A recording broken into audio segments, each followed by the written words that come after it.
प्रिय भक्तजनों, जय माता दी। नवरात्रि के पावन दिन पूरे विश्व में शक्ति की साधना और माता रानी की उपासना का पर्व लेकर आते हैं। इन 9 रातों का हर क्षण शुद्धता, अनुशासन और आध्यात्मिक ऊर्जा से भरा हुआ होता है। व्रत रखने वाले भक्तों के लिए यह केवल आहार का संयम नहीं, बल्कि विचारों, व्यवहार और दिनचर्या का भी तप है। आज हम विस्तार से समझेंगे कि नवरात्रि के 9 दिनों में एक साधक की दिनचर्या कैसी होनी चाहिए ताकि शरीर, मन और आत्मा पूरी तरह माता दुर्गा की कृपा से भर सके। 1. ब्रह्म मुहूर्त में जागरण।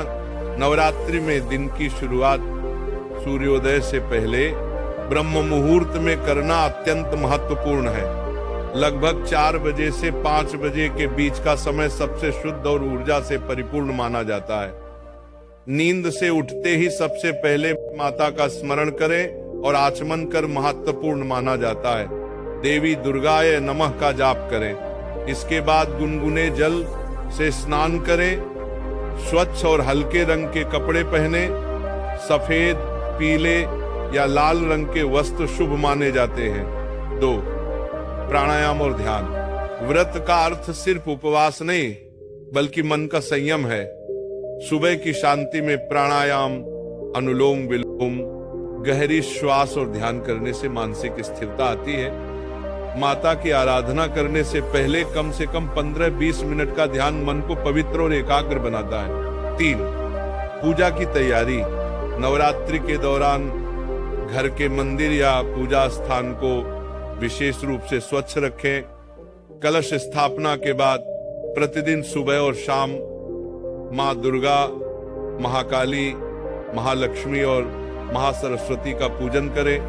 पूजन के समय गंगा जल, दीपक, लाल चुनरी, पुष्प, धूप और फल का उपयोग करें। दुर्गा सप्तशती, देवी कवच या सप्तश्लोकी का पाठ करना अत्यंत फलदायी है। 4. आहार नियम। व्रत में सात्विक भोजन का नियम सर्वोपरि है।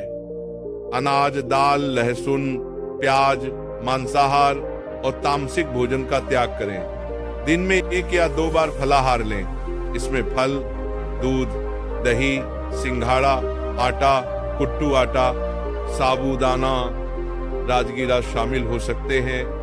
नमक के स्थान पर सेंधा नमक का प्रयोग करें। जल का अधिक सेवन करें ताकि शरीर में ऊर्जा बनी रहे। 5. दिन का अनुशासन। दिन भर अपनी वाणी पर संयम रखें। व्यर्थ की बातों, झगड़े, क्रोध, चुगली और नकारात्मक विचारों से दूर रहें। कार्य चाहे घर का हो या बाहर का, शांत मन से करें। जरूरत से ज्यादा मोबाइल, टीवी और सोशल मीडिया का प्रयोग कम से कम करें। ये समय आत्मनिरीक्षण और साधना का है, न कि बाहरी विकर्षणों का। 6. सेवा और दान। नवरात्रि में व्रत का असली अर्थ है दूसरों की सेवा। किसी भूखे को भोजन कराना, गौ सेवा, गरीबों को वस्त्र दान, कन्याओं को भोजन और उपहार देना, ये सभी मां को प्रसन्न करने के श्रेष्ठ मार्ग हैं। प्रतिदिन कम से कम एक पुण्य कार्य करने का संकल्प लें। इस सब साथ संध्या आरती और भजन। सूर्यास्त के बाद संध्या आरती अनिवार्य है। घर में परिवार सहित माता की आरती करें, भजन गाएं, घंटी बजाएं। इस समय घर का वातावरण अत्यंत पवित्र और ऊर्जावान होता है। आरती के बाद प्रसाद वितरण करें। यह समय परिवार के साथ आध्यात्मिकता का आनंद लेने का होता है। पूरा 8. रात्रि विश्राम। दिन भर के व्रत और पूजा के बाद रात में हल्का भोजन करें, फिर माता का स्मरण कर विश्राम करें। सोने से पहले जय माता दी का नाम जपें। ये नाम जप न केवल नींद को गहरा बनाता है, बल्कि मन में शांति और संतोष भर देता है। 9 दिनों का संकल्प। पूरे 9 दिनों तक ये दिनचर्या बनाए रखना एक तपस्या है।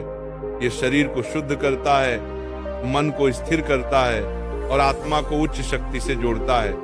नवरात्रि का व्रत केवल देवी की कृपा पाने का साधन नहीं, बल्कि अपने जीवन को अनुशासन, सेवा और भक्ति से भरने का मार्ग है। 10. अंतिम दिन का महत्व। नवमी या अष्टमी के दिन कन्या पूजन और हवन का विशेष महत्व है। नव कन्याओं को भोजन कराना, उन्हें उपहार और दक्षिणा देना व्रत को पूर्ण करता है। ये माता की पूर्ण कृपा का आशीर्वाद पाने का सबसे बड़ा अवसर है।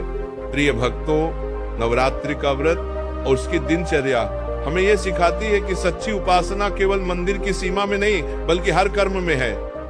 जब हम अपनी आदतों को पवित्र बनाते हैं, वाणी में मधुरता लाते हैं और दूसरों के लिए करुणा रखते हैं, तभी नवरात्रि का व्रत सफल होता है। इसलिए इस नवरात्रि पर ये संकल्प लीजिए कि 9 दिनों की ये अनुशासित दिनचर्या को आप अपने पूरे जीवन की आदत बना लेंगे।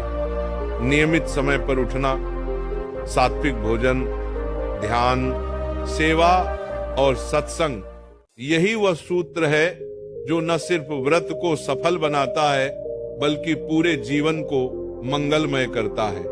माँ दुर्गा से यही प्रार्थना है कि उनका आशीर्वाद आप सभी पर बना रहे, आपके घर में सुख, शांति और समृद्धि आए और आपका जीवन सदैव शक्ति और भक्ति से ओतप्रोत हो। जय माता दी।